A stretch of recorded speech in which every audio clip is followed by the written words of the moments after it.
Good morning and welcome to my YouTube channel. तो last video में जैसा कि मैंने बाइक की सर्विसिंग कराई थी तो मेरे पास बहुत सारे मैसेज आए थे और कुछ कमेंट्स भी आए थे कि उसका क्या कॉस्ट पड़ा है, उसमें कितना पैसा लगा। तो वो चीज़ एक्चुअली उस दिन बनाना भूल गया था क्योंकि शाम हो गया था, काफ़ी लेट हो गई थी उस दिन, तो इसीलिए बाद में मैं वीडियो रिकॉर्ड नहीं कर पाया था। तो चलिए आज ये वीडियो मैंने इसलिए बना रहा हूँ कि मैं उसमें सारी डिटेल्स आपको बता सकूँ कि क्या क्या काम हुआ था और क्या कॉस्ट पड़ा है यामाहा FZS BS6 वर्जन 3 की, जो कि मैंने जो सर्विसिंग कराई थी वो फारबिसगंज में कराई थी। तो चलिए आपको उसकी सारी डिटेल्स बताता हूँ। अच्छा। तो यहाँ पे मेरी बाइक खड़ी है और ये बिल्कुल नहर के किनारे हैं, पानी नीचे आप देख सकते हैं। वाह क्या सीन है, वाह क्या सीन है। और ये अभी हम आए हुए हैं साइफन पे, इसको साइफन ये तो लेटेस्ट न्यूज़ है। बोला जाता है। इसका वीडियो मैंने कई बार बना रखा है। यहाँ पे जो सुबह का नज़ारा होता है काफ़ी देखने लायक होता है। और अभी तो खैर सूरज देवता निकलने वाले हैं, लेकिन फिर भी यहाँ का नज़ारा मॉर्निंग का काफ़ी शानदार होता है। यहाँ पे सुबह में लोग काफ़ी मॉर्निंग वॉक के लिए आते हैं। तो चलिए मैं आपको डिटेल्स बताता हूँ कि मैंने बाइक में क्या काम करवाया था, उसका क्या कॉस्ट पड़ा, वहाँ की सर्विस कैसी थी, वहाँ के टेक्नीशियन कैसे थे। तो एक तरह से आप मेरा जो रिव्यू है, एक तरह से जो मुझे वहाँ पे एक्सपीरियंस हुआ, वो मैं आप लोगों के साथ शेयर करने जा रहा हूँ। तो चलिए शुरू करते हैं। अबे जल्दी बोल, कल सुबह पनवेल निकल। तो इस बाइक में जो प्रॉब्लम थी वो ये था कि सबसे पहले तो इसके पीछे से चेन से आवाज़ आ रही थी, काफ़ी ज़्यादा आवाज़ आ रही थी पीछे से। और चूँकि वो चेन लूज़ था इसलिए आवाज़ आ रही थी, वो मुझे पता था। और चेन ड्राई होने के बाद आवाज़ें आती हैं। और दूसरी चीज़, इसका एक जो बुश होता है यहाँ पे, आपको मैं अंदर से दिखाता हूँ। यहाँ पे जो मेन चेचिस को कनेक्ट करता है, यहाँ पे एक मेन रड होता है बुश, वो उसकी हालत काफ़ी डैमेज थी। उसकी हालत डैमेज थी, यानी कि उसको काफ़ी जंग लग चुका था, वो ख़राब हो चुका था। तो वो चेंज हुआ था। और चूँकि ऑब्वियस सी बात है, सर्विसिंग होनी है तो इंजन ऑयल तो चेंज होना ही है, प्लस आपका ऑयल फ़िल्टर भी चेंज होना ही था। तो इंजन ऑयल और ऑयल फ़िल्टर चेंज हुआ। उसके बाद जो बाइक में काम हुआ था, वो पीछे का जो ये टेल लाइट है, ये इस वाले ब्रेक से जलता नहीं था। तो यहाँ पे एक स्विच आता है, वो स्विच लगा था। और जो मैंने प्रॉपर इस पे काम कराया, वो मैंने इसका पूरी क्लीनिंग कराई थी। और वो वीडियो में आपने देखा होगा, बहुत अच्छे तरीके से क्लीनिंग करी थी उन्होंने। चलिए मैं आपको बिल देख के बताता हूँ कि आखिर गाड़ी में क्या सामान लगा था और क्या क्या काम हुआ था। तो ये रहा बिल, और इसमें आप देख सकते हैं जो पहला चीज़ है वो है यामाहा का जो इसमें ऑयल लगा था, इंजन ऑयल, उसका कॉस्ट है 430। दूसरे नंबर पे ऑयल क्लीनर जिसका कॉस्ट है 80। ओ भाई ये क्या है? और जो आगे का स्प्रॉकेट है आगे का, वो पड़ा था 138 रुपये का। और एक कॉलर है वो 90 का पड़ा था। बेरिंग चेंज हुआ था इसका बाइक का, वो 170 का पड़ा था। बोल्ट जो लगे थे 2-3, वो 7 रुपये पीस के हिसाब से 14 रुपये। और यामा का जो चेन ल्यूब है वो मैंने लिया था अलग से, वो आपके ऊपर डिपेंड करता है, वो मैंने अलग से लिया था चेन में डालने के, तो 150 रुपये का वो था। और स्टॉप स्विच जो पीछे का ब्रेक लाइट का था, वो 50 रुपये का आया था। और सील गार्ड वो होता है जो कि चेन जिसके ऊपर स्लाइड करता है, तो वो पड़ा था मुझे 150 रुपये का। और सीट कवर मैंने लगाया था, वो 450 रुपये का। ये रहा सीट कवर जो मैंने लगाया था इसमें। और इसके अलावा जो चार्ज लगा था, वो मैंने जो एक्स्ट्रा काम कराया था, वो था आपका इंजेक्टर क्लीनिंग, क्योंकि गाड़ी मेरी लगभग 50,000 किलोमीटर चलने वाली है और फ्यूल इंजेक्टर इसका क्लीन नहीं हुआ था, तो वो मैंने कराया था। उसका कॉस्ट है 220 रुपये अलग से लगते हैं। और पेड सर्विस, चूँकि फ्री सर्विस मेरी बाइक की ख़त्म हो चुकी है ऑब्वियसली, क्योंकि 3-3.5 साल होने वाले हैं और ऑलमोस्ट 50,000 किलोमीटर बाइक मेरी चल चुकी है।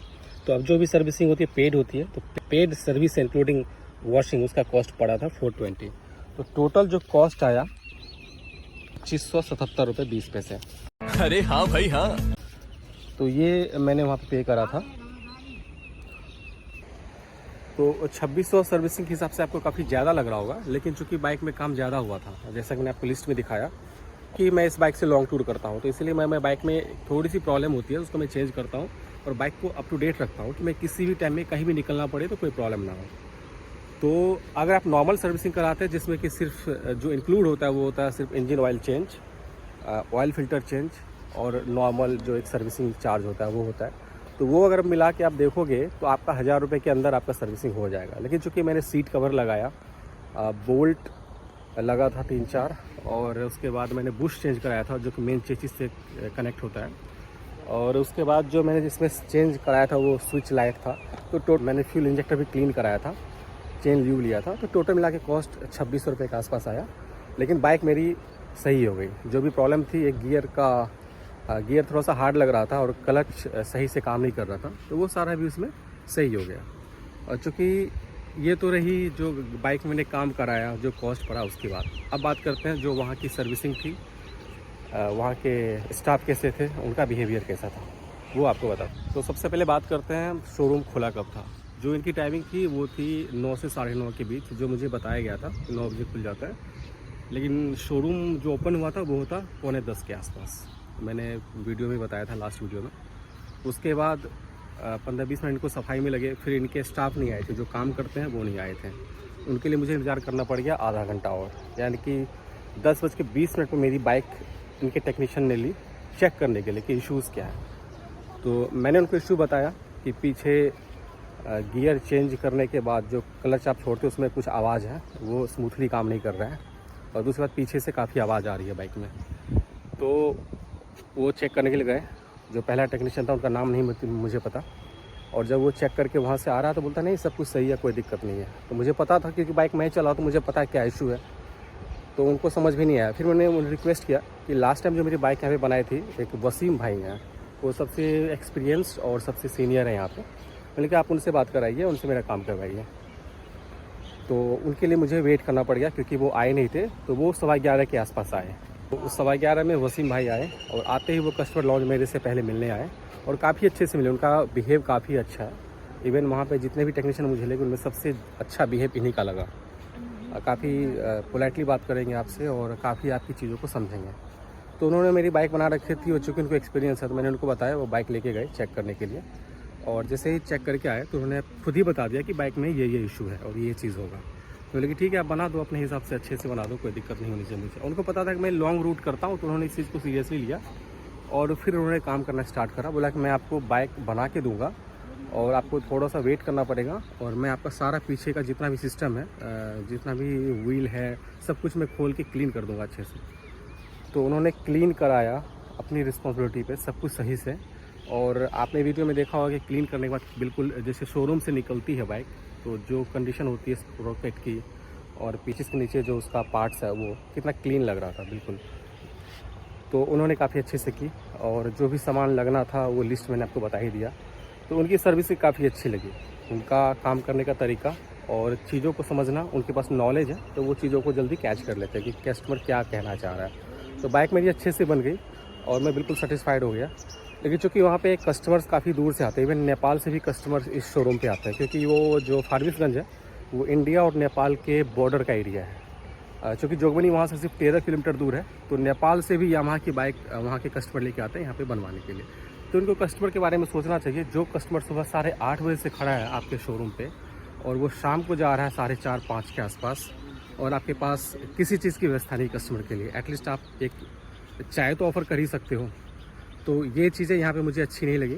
हालांकि एक कप चाय के लिए मुझे कंप्लेन करना सही नहीं लग रहा है, क्योंकि मैं बाहर जाके पी सकता हूँ। लेकिन ये ना एटिकेट्स होते हैं कि आप कस्टमर सर्विस कैसे दे रहे हो। आप अगर आपको लग रहा है कि आप सर्विस नहीं दे पा रहे हो या फिर आपको टाइम लग रहा है, तो एक कस्टमर के साथ आपका एक कॉन्वर्सेशन होता है, उनके लिए आप एटलीस्ट, ये तो हर जगह ऑफ़र होता है, तो एटलीस्ट वो करना चाहिए था। कोई पूछने वाला नहीं था, आप बैठे रहो, वेट करते रहो, जब बना के दे तब। तो बस मुझे, चूँकि वहाँ के टेक्नीशियन मुझे अच्छे लगे, वसीम भाई काफ़ी अच्छे थे, इस वजह से मैं वहाँ पे रुका रहा, उनसे ही काम करवा के आया। तो ये थी ओवरऑल यहाँ की सर्विसिंग एक्सपीरियंस। और दूसरी चीज़, एक चीज़ मैं मेंशन करना चाहूँगा यामाहा फारबिसगंज के बारे में, कि चूँकि यहाँ पे काफ़ी बड़ा शोरूम है, सर्विस सेंटर भी, और यहाँ पे पार्ट्स आपको सारे अवेलेबल हो जाते हैं। तो इस चीज़ के लिए आपको भागना नहीं पड़ेगा, सारे पार्ट्स आपको अवेलेबल हो जाएंगे, यहाँ पे अवेलेबल होते हैं इनफैक्ट। दूसरी चीज़ कि यहाँ पे जो भी सिस्टम से रिलेटेड इनके जो डिवाइसेस होते हैं, जिससे कि बाइक में जो यूज़ में आता है, जैसे कि फ्यूल इंजेक्टर क्लीन करना, स्पार्क प्लग जो कि क्लीन होता है सिस्टम के थ्रू, क्योंकि टेक्नोलॉजी एडवांस हो चुका है अब, और इंजन का जो सेंसर लाइट है, वो सब चीज़ें, तो उन सब चीज़ों को करने के लिए जो भी डिवाइसेस की ज़रूरत है, सिस्टम, वो सारा यहाँ पे अवेलेबल है। तो इसके लिए आपको सोचने की ज़्यादा ज़रूरत नहीं होती है। तो यही चीज़ें थी जिसकी वजह से मैं यहाँ पे बनाया मैंने बाइक। तो बस यहाँ जाने का एक ही रीज़न था तो सिर्फ 2 रीज़न की वजह से मैंने यहाँ पे बाइक बनाई। एक, यहाँ पे सारे पार्ट्स और सारी चीज़ों की उपलब्धता अवेलेबल। इनके टेक्नीशियन है वसीम भाई स्पेशली, काफ़ी अच्छे लगे इन द सेंस कि उनका बिहेव भी अच्छा है, चीज़ों को समझते भी अच्छे से हैं और नॉलेज भी है कि क्या कस्टमर बोलना चाह रहा है और क्या प्रॉब्लम है, वो बहुत बारीकी से पकड़ लेते हैं वो चीज़। बस यही 2 रीज़न वजह से मैंने बाइक यहाँ पे बनाई है। ये जिस जगह पे है ये सर्विस सेंटर, वहाँ पे आपको खाने की चीज़ों की भी काफ़ी दिक्कत होती है। काफ़ी 4 लेन के साइड में है और वहाँ पे आपको सोचना पड़ेगा कि अगर आपको पूरे दिन का काम पड़ जाए तो आप भूखे रहोगे यहाँ पे, ये चीज़ है। तो चलिए, एक छोटा सा ये एक रिव्यू वीडियो था, थोड़ा लंबा हो गया होगा। और नेक्स्ट वीडियो में मैं कोशिश करूँगा, चूँकि मैंने अपनी इस बाइक को 50,000 किलोमीटर चला रखी है, तो इसका माइलेज मुझे क्या मिल रहा है और इसकी टॉप स्पीड क्या है, वो सारी चीज़ें मैं आपको नेक्स्ट वीडियो में कोशिश करूँगा आपके साथ शेयर करने की। कि अगर आप लोगों में से कोई अगर इस बाइक को लेना चाहते हो तो हो सकता है ये वीडियो आपको हेल्प करे। तो चलिए, मिलते हैं आपसे नेक्स्ट वीडियो में। तब तक अपना ख्याल रखें। Bye bye, take care.